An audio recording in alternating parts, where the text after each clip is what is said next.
నిజంగానే wish you all the best అని చెప్పడం అయిపోయింది. కంగ్రాచులేషన్స్ రియల్లీ అందరికీ కూడా.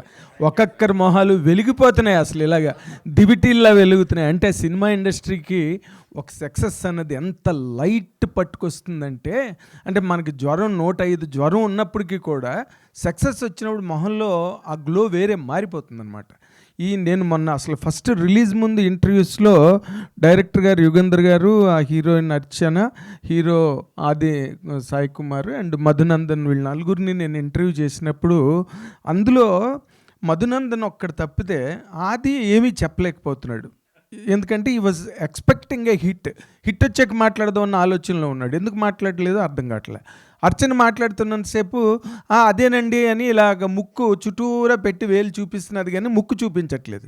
అసలు ఏంటి వీళ్ళు ఏం మాట్లాడకుండా ఉన్నారు ఏంటని నేను అనుకుంటున్నప్పుడు, Yugandhar really he spoke with content. అంటే ఒక నాలెడ్జ్ ఉన్న పర్సన్ కనుక ఒక ఫిల్మ్ని డైరెక్ట్ చేస్తే ఆ కంటెంట్ ఎంత స్ట్రైట్గా ఆడియన్ని కనెక్ట్ అవుతుంది అన్నదానికి Shambhala is the biggest example.